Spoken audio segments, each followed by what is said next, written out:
My name is Eliyahu Azaria. I am the rabbi of the community at the Jewish Association of the Philippines. The Jewish tradition, we're not a missionary religion. So meaning Judaism does not believe that we have to convert people into our faith. Judaism has a history of tolerance because of that. Because we don't believe that we have to convert you to save your soul or anything like that. But any human being that believes in one God and it's basically a moral person, doesn't steal, kill, etc., has a portion in the world to come, what probably you know as heaven.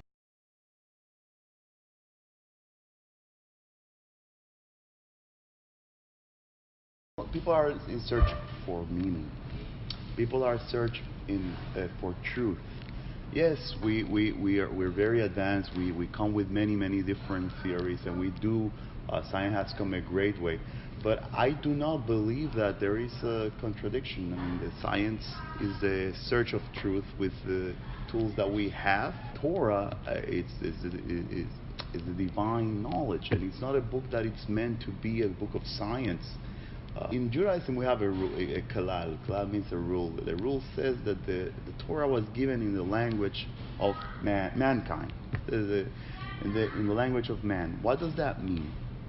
That means that the Torah is given in a language that we will be understanding. Now, not only for these generations where we know about Darwin and everything, but the Torah has to be something that people will understand it even 3,000 years ago. So it will be irrelevant if the Torah starts talking about DNA and it starts talking about evolution and it starts talking about all these things. So how, you see that it's not the purpose of how did God made all these, but the purpose is how can we make this world more holy. I do believe they do work together. I don't see any contradictions. You see in the Torah tradition, we don't have just one view on things. In fact, the Torah tradition, it tells us that there are 70 phases to the Torah, meaning that there are 70 ways to understand almost every passage, if not more.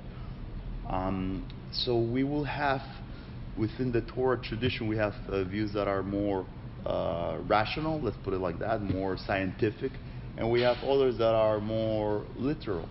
So those that follow the more literal view, they will have issues with science. Those that follow a little bit more, give themselves more allowance. We have a tradition for it going thousands of years. I mean, it's not something that we're just making up to. No, it's something you look at our books going thousands of years, and you will see both traditions in the Gemara.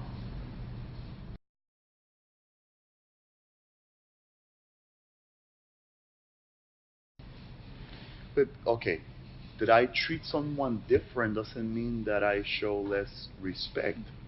I have the commandments of how shall I treat and relate to a fellow practicer of our religion, and I have also rules of how shall I relate to the outside world. I think the proper thing would be here, how can we teach tolerance? There are different people with different views, and how can we be respectful of other people?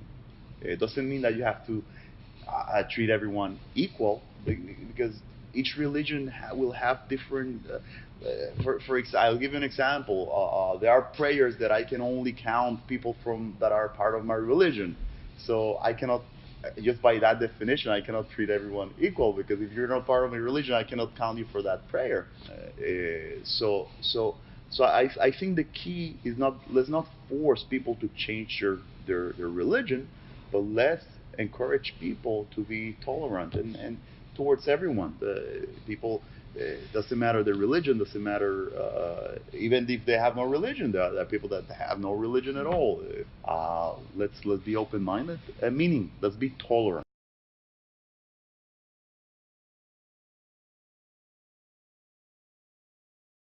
I believe that men and women should have the same rights legally, and that I agree 100%. Yes.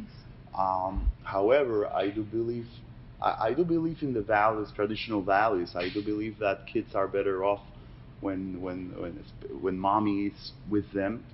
Yes, I know it sounds a little bit from the okay. So I'm old-fashioned. I do believe that works better.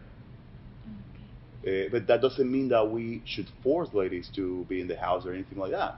But if a lady wants to stay in the house and take care of the kids like in the old times, that's something to be I believe should be praised. Favor regarding what the sexual act Yes. that they do? Yes. Absolutely not. However, am I in favor of treating them in a decent manner and a humane manner? Absolutely.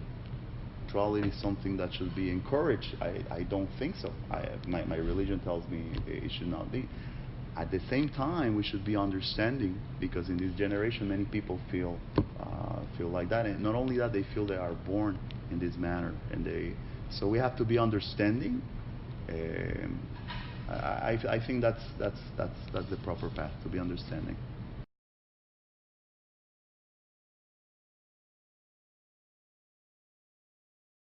Altruism is something positive, but you cannot just put all the problems in the world into a magic box and say, okay, altruism is going to solve everything. You have to be pragmatic.